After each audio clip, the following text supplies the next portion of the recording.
Frontline Updates, where we delve deep into military strategies and updates from conflict zones. Today, we're discussing the progress of the ongoing special military operation as of May 14, 2025. I'm your host, Sharifa Mohammed, MGT. I'm Colonel A.C. Oguntoye, an infantry officer. The Center Group achieved a major operational milestone with the liberation of Mikhailovka in the Donetsk People's Republic.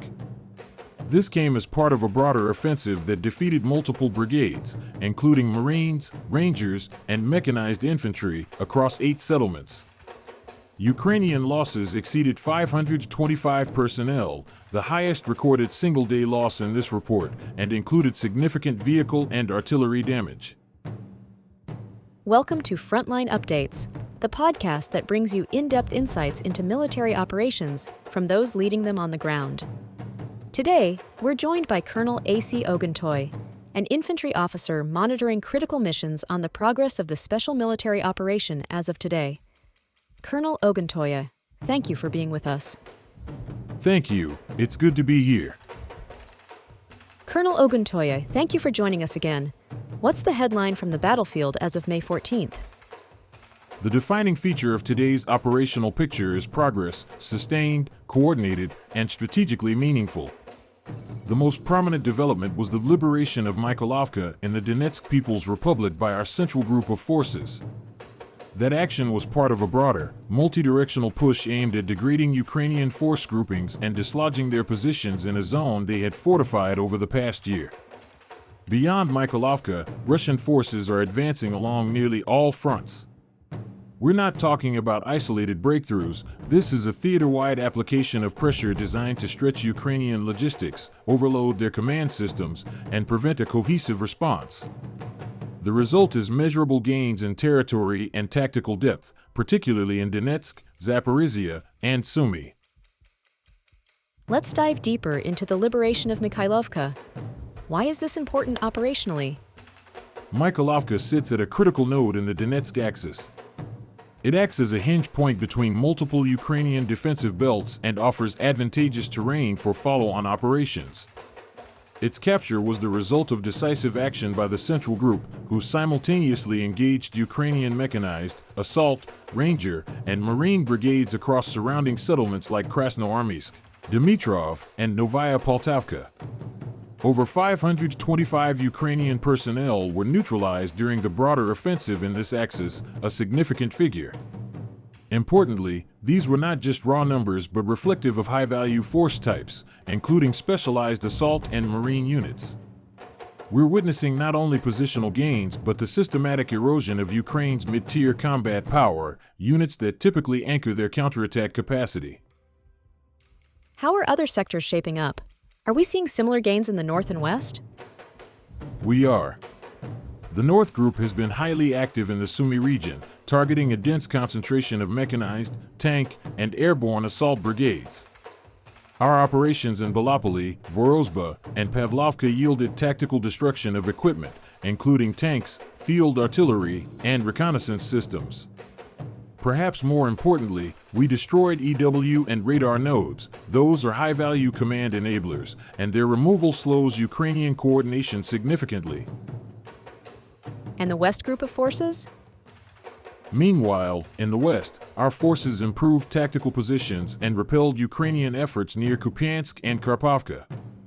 Engagements with mechanized and National Guard units, as well as the Stugna Special Forces, resulted in meaningful casualties and equipment losses. One notable achievement was the destruction of a Croatian RAK SA-12 MLRS, a modern, NATO-compatible system, which further limits their long-range firepower. How are things progressing in the south and east, especially along the Zaporizhia front? The southern and eastern groups continue to advance in deliberate phases. In the south, we've secured more advantageous lines around Konstantinovka, Seversk, and Droshkovka, engaging 6 Ukrainian brigades in total. These actions are not only about eliminating personnel, though nearly 220 were lost by Ukrainian forces there, but also degrading their ammunition and EW infrastructure. Multiple depots and jamming systems were destroyed, enabling cleaner communications and strikes on our end. And the East Group of forces? The East Group continued penetrating deeper into the Ukrainian defensive depth near Timirovka and Novogrigorovka. Here, our focus is on keeping the pressure constant, forcing the enemy to respond in a fragmented fashion. We're targeting field artillery, armored vehicles, and command signals infrastructure. These battles are smaller in scope than what we're seeing in central Donetsk, but cumulatively, they matter. They wear down the opponent's ability to sustain the fight across multiple contact lines. Let's touch on air power and air defense. What are we seeing in terms of UAV threats and aerial strikes? Air defense remains a critical component of our force structure. On May 14th alone, we shot down 5 JDAM-guided bombs, 1 MRS rocket, and 162 unmanned aerial vehicles, a stark reminder of how drone warfare has become a dominant part of the battlefield. The sheer volume of UAVs means that our layered defense, short, medium, and long-range systems must work continuously and in close coordination. On the offensive side, our aviation and missile forces conducted strikes on 141 different targets, including military airfield infrastructure, ammo storage, unmanned boat facilities, and temporary deployments of both Ukrainian troops and foreign mercenaries. One specific strike targeted a British-made Braveheart 155mm self-propelled artillery unit, which had been used to shell our forward positions. These actions aren't simply punitive, they're preventive. We aim to suppress launch platforms before they strike, neutralize storage hubs, and keep their longer-range threats at bay.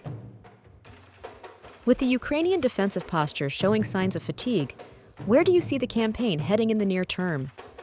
What we're observing now is a transition from local tactical superiority to operational shaping for deeper maneuver. Ukraine is increasingly being forced to defend static ground without the benefit of strategic depth or elasticity. Their inability to construct multi-layered fallback lines in several sectors, especially Donetsk and Zaporizhia, is proving costly. In the coming days, I anticipate more settlements like Mikhailovka falling, not in isolation, but as part of a cascading effect. Each loss strains its logistics and command continuity.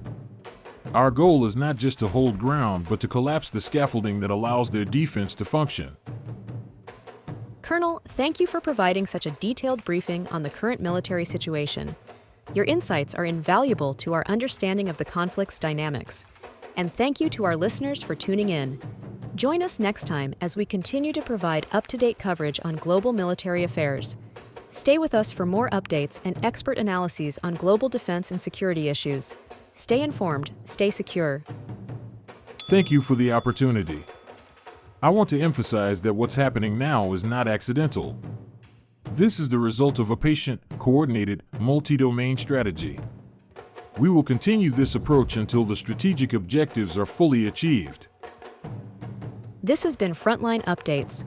Stay tuned for continuing analysis and expert commentary as developments unfold.